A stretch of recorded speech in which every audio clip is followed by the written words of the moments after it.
Boa tarde, Jornal da Cultura, primeira edição desta quinta-feira começa agora e você vai ver os seguintes destaques. O Supremo retoma hoje o julgamento de recurso que quer tirar do ministro Edson Fachin a decisão sobre acordo com a JBS.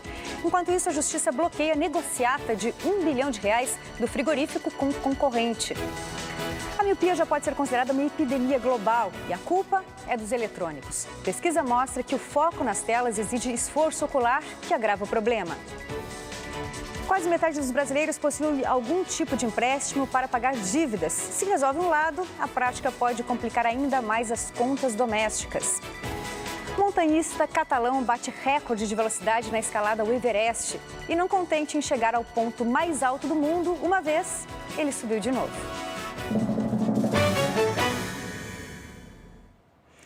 Os olhos fixos nas telas dos computadores, smartphones e tablets por longos períodos podem provocar problemas de visão. Pesquisadores fizeram os cálculos e afirmam que metade da população mundial será míope daqui a 33 anos. Adilson percebeu num curso técnico que não conseguia enxergar de longe. A professora, na época que eu fazia Senai, ela percebeu que eu forçava meio que a vista para olhar na lousa, né? E aí, ao final da aula, ela recomendou que eu passasse no oftalmo para identificar um problema que eu tivesse na vista, né? Essa é a situação de quem sofre de miopia, um distúrbio visual que costuma ser diagnosticado na infância. A miopia acontece quando o globo ocular se desenvolve além do normal e está atingindo um número cada vez maior de pessoas. Pesquisadores americanos fazem um alerta. Em 2050, metade da população mundial poderá ter a doença. A miopia é causada principalmente por fatores genéticos. Mas a pesquisa da Universidade de Houston sugere que o uso exagerado de aparelhos eletrônicos, como computadores e celulares, pode contribuir para o aparecimento da doença. Uma forma de defesa do próprio olho, onde o olho se sente mais confortável para enxergar de perto. Então, ele cria um grau de miopia para ele poder enxergar confortavelmente para perto. A correção da miopia é feita com óculos, lente de contato ou cirurgia. Quem tem acima de 6 graus deve ficar alerta, porque aumenta o risco de catarata, glaucoma, degeneração macular e deslocamento de retina. Para proteger a visão, o recomendado é descansar de 20 a 30 minutos a cada 1 hora de olho nos eletrônicos. E também fazer atividades ao ar livre. Existem estudos que comparam pessoas que vivem ao ar livre com pessoas que vivem em ambientes fechados. Essas pessoas que vivem em ambientes fechados têm mais possibilidade de apresentar a miopia. Em tempos de crise, quem tem dinheiro guardado pode se considerar um privilegiado. E dá para investir estes reais poupados numa franquia. Uma feira em São Paulo mostra oportunidades de negócio para quem quer gastar pouco. A repórter Evelyn Avancini tem os detalhes para a gente. Muito boa tarde, Evelyn. Oi, Ana, boa tarde para você, boa tarde a todos. O nome da feira é ABF Franchising Expo 2017. São 400 marcas expostas, sendo que 84 delas estão aqui pela primeira vez. A ideia é oferecer um grande número de alternativas para o público, inclusive em termos financeiros. E sobre isso eu converso agora com o presidente da feira, Altino Júnior. Boa tarde, Altino. Hoje em dia é possível abrir uma franquia gastando pouco. Quais são as opções mais econômicas para quem quer se iniciar no mundo dos negócios? O visitante da feira vai ter muitas oportunidades de franquias começando com investimento na faixa de R$10 mil. Normalmente são franquias home base, ou seja, são franquias que não precisam de um ponto comercial. Além de escolher bem o local e o público-alvo, que outros cuidados devem ser tomados na hora para evitar prejuízos? Bom, o empreendedor deve buscar algo que ele tenha afinidade, né? Ou seja, que ele se identifique com o negócio. Segundo, envolva a família, porque tem que ser um sonho coletivo. Todo negócio tem risco e quanto mais gente estiver torcendo para que o negócio dê certo, melhor é. E depois, procure muitas informações sobre aquele segmento que ele está interessado. Aqui na feira, ele vai poder conversar diretamente com os franqueadores e aprofundar o seu conhecimento. Ok, muito obrigada pelas informações. A feira de franchising está aberta até sábado aqui no Expo Center Norte e a entrada custa R$70. Ana, com você. Obrigada, Evelyn. Obrigada também ao seu entrevistado.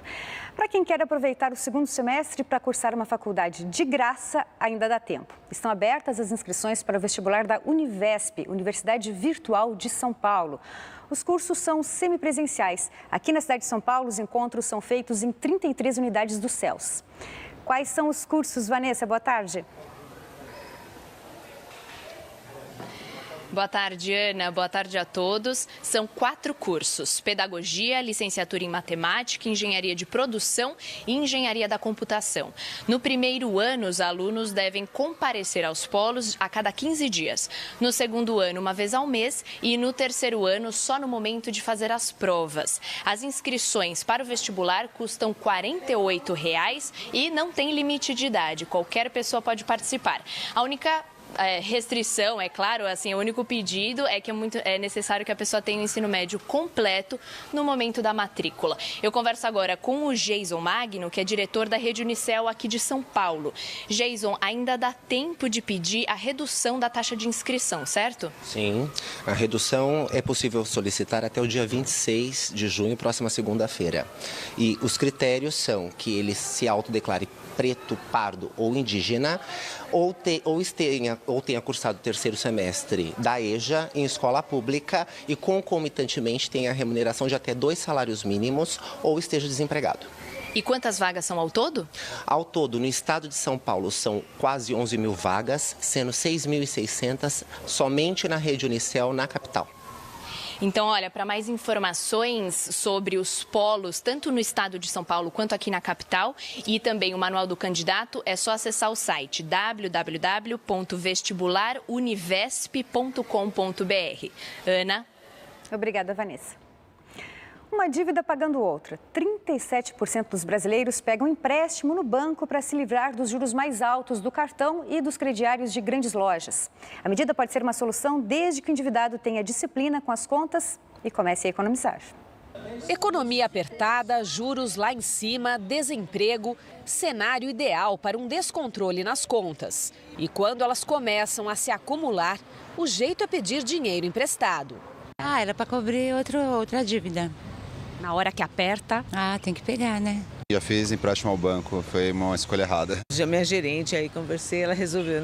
Buscar empréstimos em bancos e financeiras parece ser uma luz no fim do túnel para quem está endividado e não sabe de onde tirar dinheiro para pagar as contas. Uma pesquisa feita pelo SPC Brasil e pela Confederação Nacional dos Dirigentes Lojistas mostra que quase metade dos brasileiros tem algum tipo de empréstimo, seja em banco, consignado em folha ou em financeiras. E na maioria das vezes, esse dinheiro extra é usado para pagar dívidas de cartão de crédito, prestações em lojas e até mesmo outros empréstimos que têm taxas de juros maiores. Mas trocar uma dívida por outra nem sempre é uma solução. O crédito ele fica banalizado. Eu pego o crédito para pagar dívida, mas aproveito para comprar outras coisas, tal. Gastam mal. Se eu não fizer a lição de casa, se eu não fizer uma organização financeira antes, eu posso piorar o problema. O empréstimo pode se tornar uma bola de neve. Para quem precisa se livrar das dívidas, o primeiro passo é passar um pente fino nos gastos e adequar o orçamento. Uma boa conversa com a família ajuda. E se for pedir crédito, é preciso ficar de olho na taxa de juros, no prazo e se as parcelas não vão pesar demais no fim do mês. Na pressa, na vontade de pagar as suas contas, as suas dívidas, ela pega a primeira opção que lhe aparece, uma taxa acima de 2%, já é uma taxa alta. E as pessoas acabam pegando, às vezes, um empréstimo pessoal, que deveria ser uma taxa bem reduzida, a 6%, 7%, 8%, aí fica praticamente impraticável. Ainda falando de economia, o Banco Central reduziu as previsões para a inflação neste ano e no próximo, mas sinaliza de novo que vai cortar menos os juros. Os dados são do relatório de inflação do segundo trimestre, divulgado nesta manhã. No documento, o Banco Central calculou a alta do IPCA em 3,8% em 2017 e de 4,5% em 2018. No último comunicado do Comitê de Política Monetária, a estimativa para a inflação estava em 4% este ano e 4,6% no ano que vem. E apesar da crise política que enfraquece o governo, a estimativa de crescimento do PIB se mantém estável, 0,5% em 2017, no final deste ano. Este número reflete também os resultados positivos de índices da atividade econômica dos primeiros 5 meses de 2017. Para a taxa básica de juros, o mercado projeta recuo de 8,5% ao ano no fim deste ano, de 2017, e também do ano que vem. Atualmente, a taxa básica de juros está em 10,25% ao ano. Ainda assim, a autoridade monetária voltou a repetir que, em meio ao cenário de incertezas elevadas, uma redução moderada do ritmo de corte na Selic deve se mostrar adequada nos próximos meses. Seja para encontrar uma nova forma de renda ou mesmo para relaxar, muita gente tem se voltado para trabalhos manuais, bordado, costura e até marcenaria. Um espaço em São Paulo oferece cursos e as ferramentas para quem quer colocar em prática a cultura do faça você mesmo. A Carmen e o Júlio são arquitetos, mas não se contentam só em fazer os projetos. Eles colocam a mão na massa e também produzem os móveis para os clientes. E acharam nesta marcenaria compartilhada o local ideal para isso. Aqui só tem vantagem para a gente. A gente tem todos os materiais, porque o investimento seria muito grande para a gente começar uma empresa desse porte que a gente tem hoje já. Então aqui a gente tem não só os materiais, como as pessoas sempre ajudando. Experimentar, criar, fazer, refazer, reformar. Todos esses verbos cabem neste espaço. As pessoas estão muito acostumadas a comprar as coisas em prateleira. Então, elas vão no mercado e elas não sabem de onde vêm as coisas.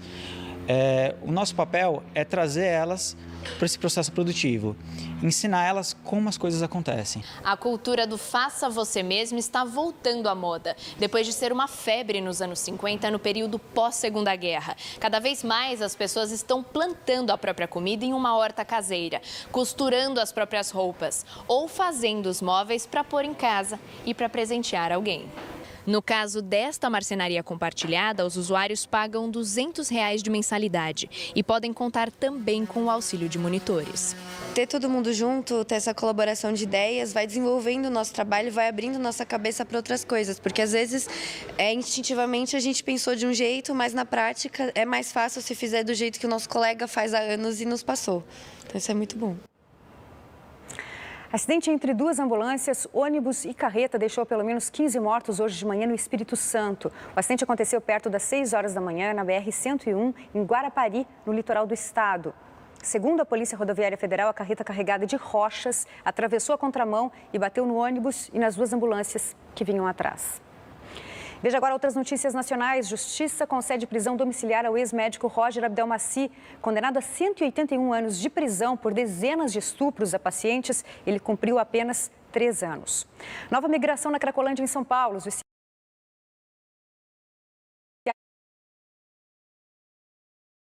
A Princesa Isabel, onde eles se concentravam desde o dia 21 de maio, os dependentes químicos agora ocupam a Alameda Cleveland, ao lado de onde funcionou a antiga Cracolândia. A polícia está no local e fechou algumas ruas próximas. Junto com os dependentes, os traficantes também voltaram à região. Andréa Neves.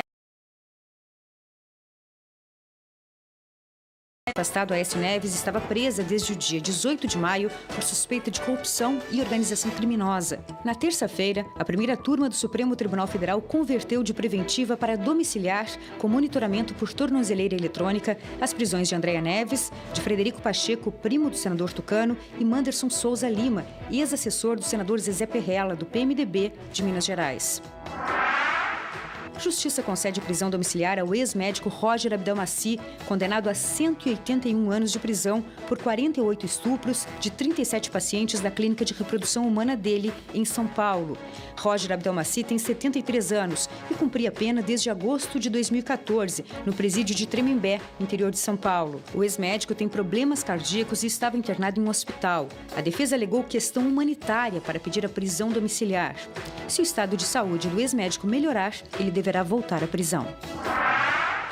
Justiça do Rio de Janeiro faz hoje nova audiência no caso da morte e desaparecimento do pedreiro Amarildo. 4 policiais envolvidos na morte dele são acusados de atrapalhar as investigações da Polícia Civil na época do caso, em 2013. O processo corre separado de outro que já condenou a mais de 10 anos de prisão o então comandante da UPP da Rocinha, Major Edson Santos, e outro PM. Amarildo de Souza sumiu na Rocinha em julho de 2013.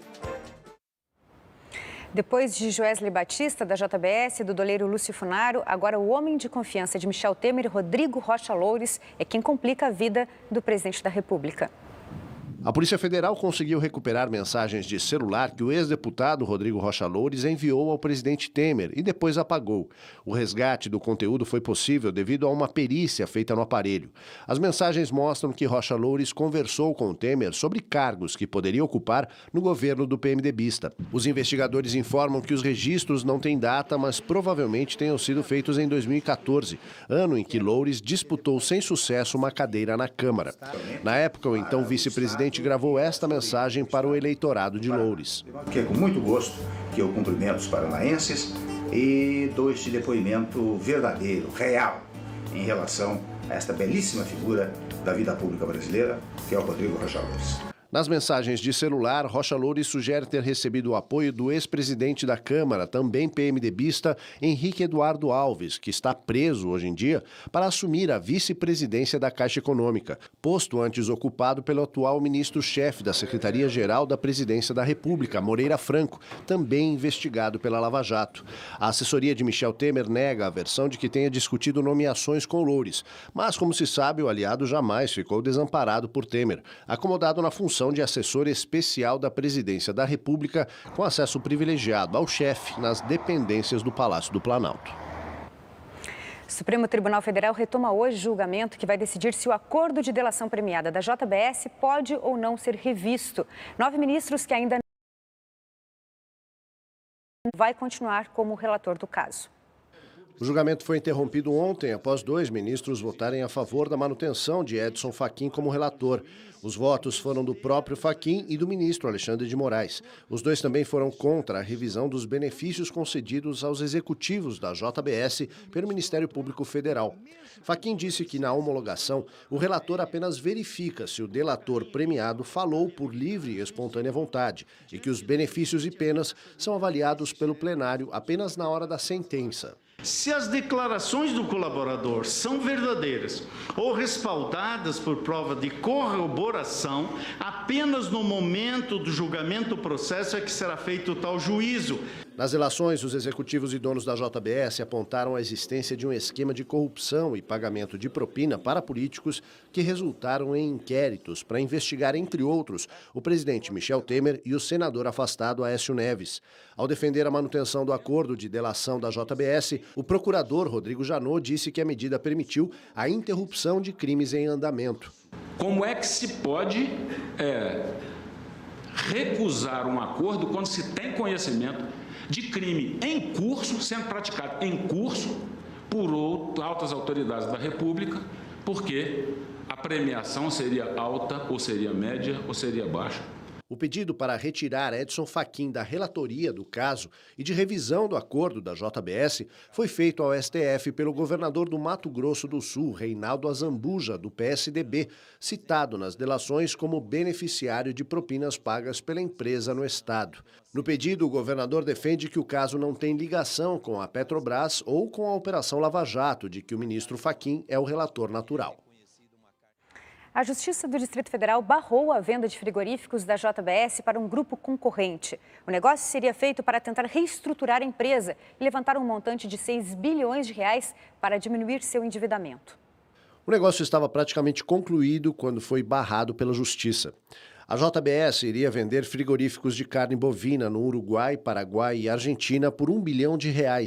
O comprador seria o Grupo Minerva, o segundo maior exportador brasileiro de carne. A decisão foi tomada pelo juiz substituto da 10ª Vara Federal, Ricardo Leite. O magistrado argumenta que é preciso que sejam esclarecidas as denúncias de favorecimento do BNDES para conceder empréstimos à JBS. A seguir, a história vira pó. Mesquita do século XII é destruída no Iraque. E mais, um montanhista da Catalunha bate o recorde de subida ao Everest, a montanha mais alta do mundo.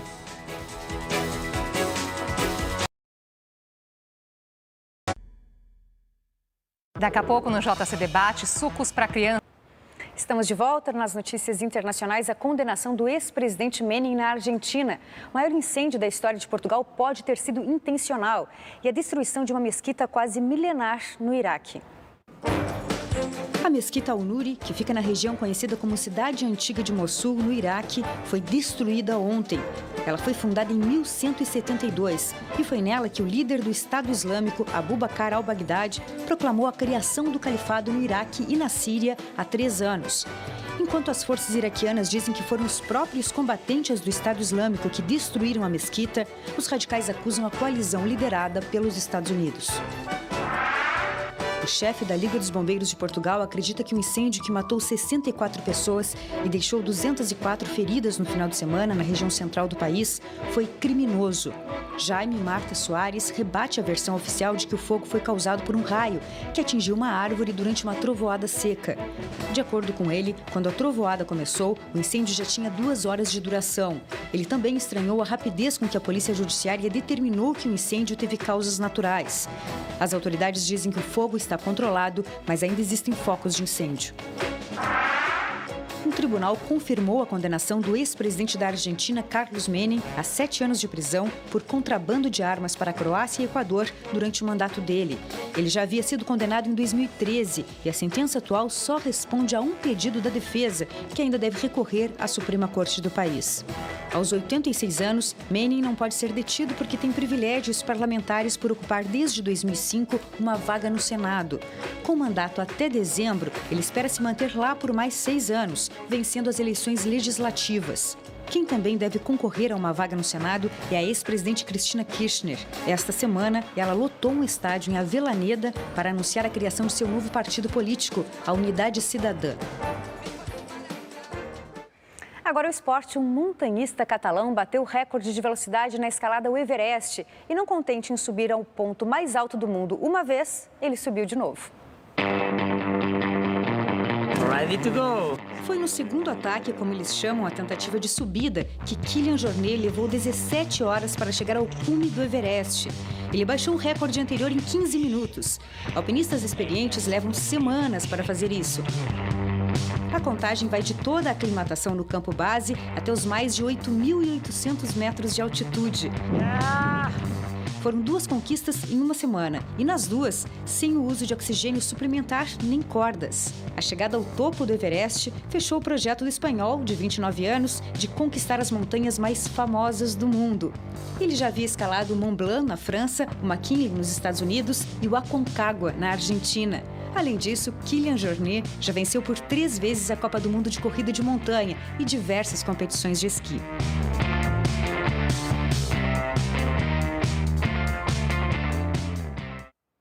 Superatleta. Agora o futebol, a hora dos gols do Campeonato Brasileiro. O Botafogo venceu o Vasco por 3-1. Roger foi o grande destaque ao marcar 2 vezes. Vitor Luiz também deixou dele e Caio Monteiro descontou. Fluminense e Avaí, o goleirão Kozlinski tentou sair driblando e entregou 1-0. Pouco depois, Reginaldo e Michael disputaram o lance e gol contra. O terceiro foi de Mascarenhas, de fora da área, final 3-0.